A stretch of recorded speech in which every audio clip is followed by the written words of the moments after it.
બાળ દોસ્તો કેમ છો? મજામાં ને? આજે આપણે ધોરણ 6 એનું ચેપ્ટર નંબર 8 મામાનો પત્ર એ ભણીશું. બહુ સરસ મજાની વાત અહીંયા પત્ર દ્વારા રજૂ થઈ છે. બહુ ઇન્સ્પિરેશન એટલે કે પ્રેરણાત્મક સ્ટોરી પણ છે અહીંયા બે મૃદુલ ઘોષ અને મનોજ ભીંગારેની. હજી સુધી જો તમે આ ચેનલને લાઈક શેર અને સબસ્ક્રાઇબ ના કરી હોય તો કરી લેજો, જેથી કરીને આવનારા તમામ વિડીયોઝ જે છે એની માહિતી તમને મળતી રહે. તો આગળ વધીએ. અહીંયા જે છે મામાનો પત્ર એ સંકલિત છે. સંકલિત એટલે આની પહેલા પણ મેં તમને કીધું હતું કે કશા ન્યૂઝપેપર હોય, મેગઝીન હોય કે ઇન્ટરનેટ ઉપરથી કશેથી લેવામાં આવેલી માહિતી હોય તો એમને જે છે સંકલિતમાં ગણવામાં આવે છે.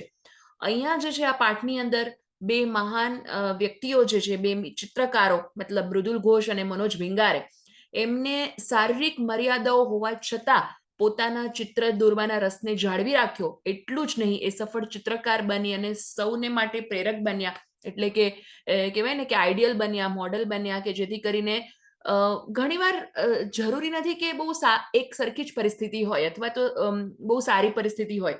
જ્યારે વિષમ પરિસ્થિતિ આવે, ખરાબ પરિસ્થિતિ આવે, ત્યારે પણ આપણે એમાંથી કહેવાય ને કે બહાર નીકળીએ છીએ. કેવી રીતે બહાર નીકળીએ છીએ અને જે કહેવાય ને કે આપણી માઇનસ પોઈન્ટ્સ જે છે એને પણ કેવી રીતે પોઝિટિવમાં ફેરવીએ છીએ એની વાત દર્શાવતી સરસ મજાની વાર્તા અહીંયા જે છે, વાત જે છે કે જે પત્ર દ્વારા છે. પત્ર લેખનમાં શું શું ધ્યાન રાખવું જોઈએ, પત્ર કેવી રીતે લખવો જોઈએ એ પણ અહીંયા જણાવતી રહીશ. અહીંયા તમે જુઓ તો સૌથી પહેલા એડ્રેસ આપ્યું છે, રાઈટ? અહીંયા તમને તમારી માટે એક જ મિનિટ, જસ્ટ દેખાય એના માટે શરૂ કરું. Give me 1 minute. Yes, spotlight હશે તો તમને થોડું દેખાશે આપણે ક્યાં છીએ ક્યાં નહીં. યસ, તો અહીંયા જુઓ તમે સરનામું છે, પરંતુ હવે જે નવું માળખું આવ્યું છે બોર્ડમાં ખાસ કરીને દર્શાવવામાં આવ્યું છે કે બધું જ જે છે એ આપણે પણ ઇન્ટરનેશનલ પત્રની જેમ જમણી બાજુએ લખશું. એ પછી સરનામું હોય, પછી આ સંબોધન હોય કે લિખિતન હોય, રાઈટ? તો એ એક જે છે એ એડ કરી લેજો. ભલે આમાં આ રીતે છે, પણ હવે જે છે ઇન્ટરનેશનલ પત્રની રીતે જ આપણે ગુજરાતી પણ લખશું, એટલે બધું જ જમણી બાજુએ આવશે. તો અહીંયા જુઓ, પ્રિય પ્રાચી, તું મજામાં હોઈશ, અમે સૌ મજામાં છીએ. કોણે છે? તો કે વિવેક ભારતીય, વિઠ્ઠલનગર સોસાયટી, રાંદેલ, સુરત. અને તારીખ જે છે એ ક્યાં છે? તો કે 18/10/2022. કોને પત્ર લખવામાં આવ્યો છે? તો કે પ્રાચીને પત્ર લખ્યો છે. અમારા સૌ તરફથી તમને સૌને દિવાળી અને નવા વર્ષની અનેક શુભેચ્છાઓ. એટલે કે દિવાળી અને બેસતું વર્ષ એ જે છે નવું વર્ષ ગુજરાતી મહિના પ્રમાણે કારતક, માગશર, પોષ, મહા, ફાગણ, ચૈત્ર, વૈશાખ, જેઠ, અષાઢ, શ્રાવણ, ભાદરવો અને આસો મહિનો જે છે એ પૂરો થાય ત્યારે ફરીથી કારતક મહિનો શરૂ થાય, એટલે કે નવું વર્ષ આવે. આ વખતે કદાચ ભાઈ બીજના દિવસે રાજકોટ નહીં અવાય, છતાં થશે તો ગોઠવણ કરીશું. ક્યાંથી લખેલો છે પત્ર? સુરતથી લખેલો છે. ને કઈ જગ્યાએ? તો કે રાજકોટ. શું કામ એને રાજકોટ નહીં અવાય? તો કે કદાચ નહીં અવાય ભાઈ બીજના દિવસે જે છે એ બહેનના ઘરે ભાઈ જમવા આવતો હોય એવું આપણામાં જણાવેલું છે. તમે નિબંધ લખો તેમાં પણ દિવાળી હોય તો 5 દિવસનો તહેવાર, એમાં બેસતું શું કહેવાય, ધનતેરસ ને કાળી ચૌદસ, દિવાળી, બેસતું વરસ અને ભાઈ બીજ, આવા 5 દિવસનો તહેવાર હોય. તો અહીંયા જે છે એમાં ભાઈબીજના દિવસે નહીં આવી શકાય એવું લખેલું છે. આ વર્ષે તને લખેલું શુભેચ્છા પાઠવતું કાર્ડ જરૂર ગમ્યું હશે. કાર્ડ મોકલવામાં આવતા હોય, હવે તો તમે જુઓ તો વોટ્સઅપનો જમાનો છે, ત્યારે તો તમને just happy Diwali and happy new year ને એવા બધા કાર્ડ જે છે અથવા તો મેસેજીસ આવી જતા હોય. પણ અહીંયા પહેલાના સમય, અત્યારે પણ ઘણા મોકલાવે જ છે, તો કાર્ડ ગમ્યું હશે. આ ચિત્ર દોરનારની એક વિશેષતા તરફ તારું ધ્યાન દોરું છું. જેને હાથ છે એ તો સારું ચિત્ર દોરે, પણ નવાઈની વાત છે કે આ ચિત્રકારોના હાથ નકામા થયા છે.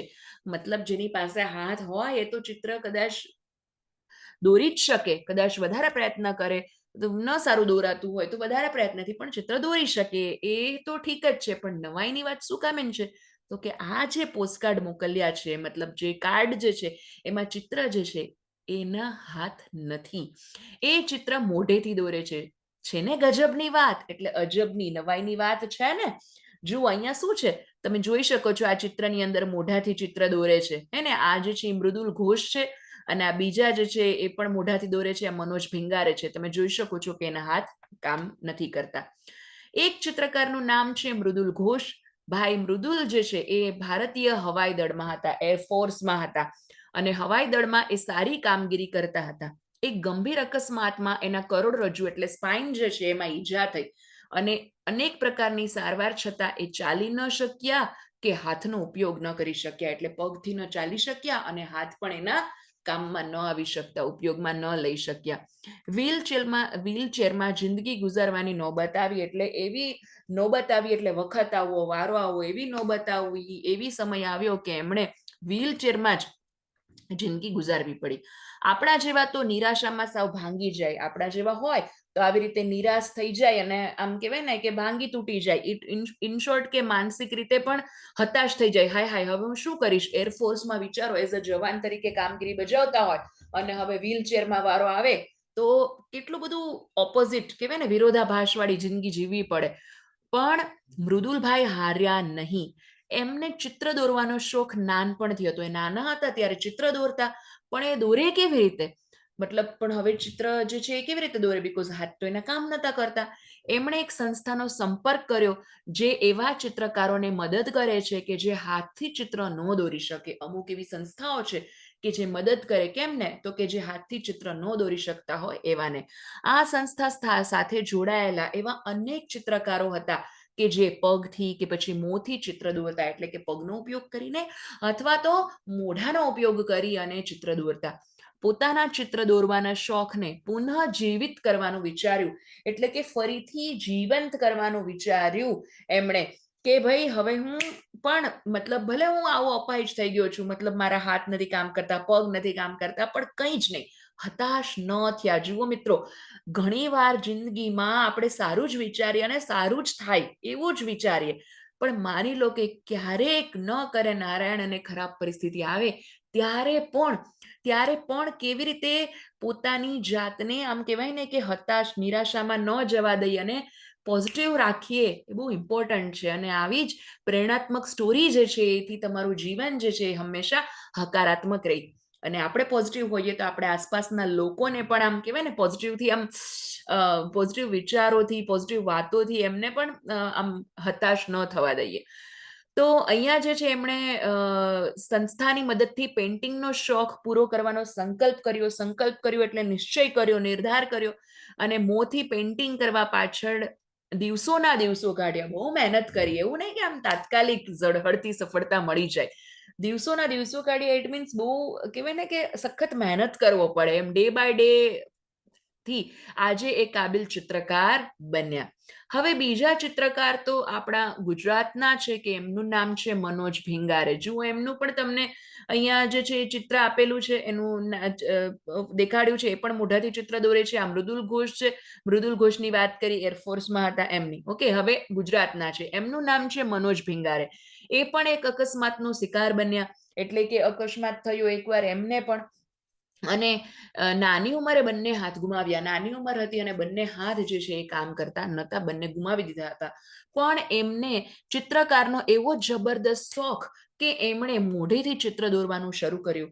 અમદાવાદની CN ફાઇન આર્ટ્સ કોલેજમાંથી ડિપ્લોમા કર્યો.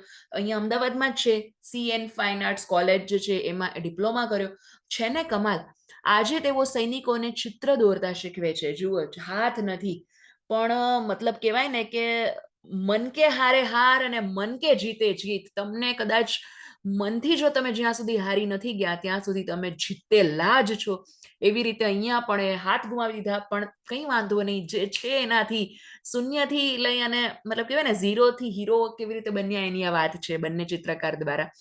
એવા, અને આપણે ભગવાનનો આભાર માનવો જોઈએ, પાળ માનવો જોઈએ, ઉપકાર માનવો જોઈએ કે ભગવાને આપણને આટલું શરીર, આપણા હાથ કામ કરે છે, પગ કામ કરે છે, તો આપણે એવા બીજા લોકોને ઉપયોગી થઈ શકીએ. તો એમણે જે છે સૈનિકોને ચિત્ર દોરતા શીખવે છે. આવા મોં કે પગથી ચિત્ર દોરનારા અનેક છે. એમનું એક મંડળ છે. શું છે એમનું? એક મંડળ છે, અને જે દુનિયાભરના આવા ચિત્રકારોને મદદ કરે છે. એમની ખાસિયત છે કે તેઓ દાન લેતા નથી, મતલબ એ લોકો ફંડ લેતા નથી કે ચલો ભાઈ હાલો આટલા રૂપિયા આમ લઈ લેશું કે તામ લઈ લેશું, દાન નથી લેતા.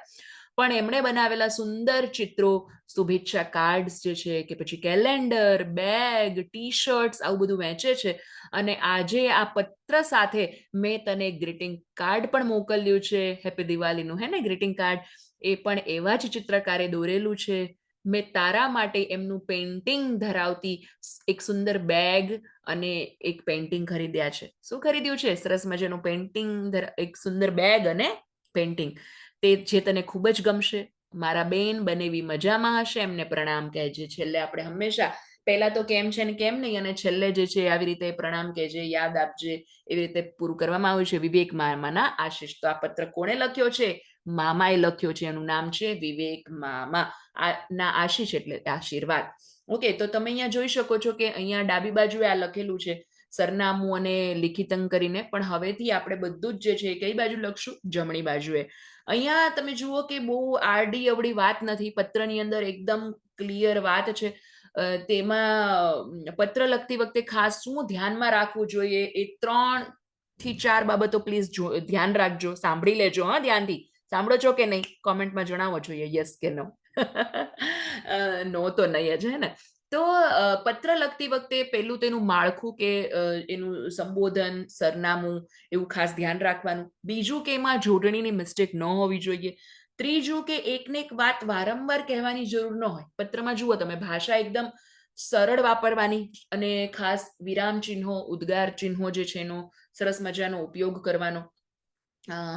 અને કહેવાય ને કે સરળ રીતે, વાક્યો બહુ લાંબા લાંબા નહીં, ટૂંકમાં અને સરળ રીતે સામેવાળાને સમજાય એ રીતે પત્ર લખવાનો હોય છે.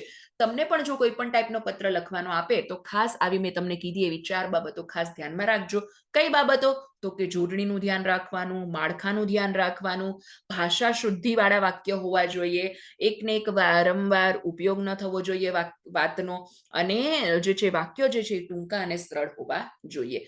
તો આઈ હોપ કે તમને આ બહુ સરસ મજાની પ્રેરણાત્મક સ્ટોરી ગમી હશે. મામાનો પત્ર, આપણે શબ્દ સમજૂતી છે ઓલરેડી તમને પાઠ સમજાવ્યો એમાં લઈ લીધી છે, છતાં એકવાર જોઈ લઈએ. શુભેચ્છા એટલે શુભ થવો ઈચ્છા, કેર એટલે ઝુલમ, કરોડરજ્જુ કરોડમાંથી પસાર થતું જ્ઞાન તંતુનું દોરડું, મતલબ આપણી જે સ્પાઇન કહેવાય. કાબેલ એટલે કે હોશિયાર, ખાસિયત એટલે વિશિષ્ટ ગુણધર્મ, આર્ટિસ્ટ એટલે કલાકાર, અને રૂઢિપ્રયોગ ન બતાવી એટલે સંકટનો સમય આવવો, સંકલ્પ કરવો, નિર્ધાર કરવો અથવા તો નિયમ કરવો, ભાંગી પડવું, હિંમત હારી જવી, હતાશ થઈ જવું. તો આપણે આના પછીના વિડીયોમાં મળશું એના સવાલ જવાબ સાથે. ત્યાં સુધી આવજો.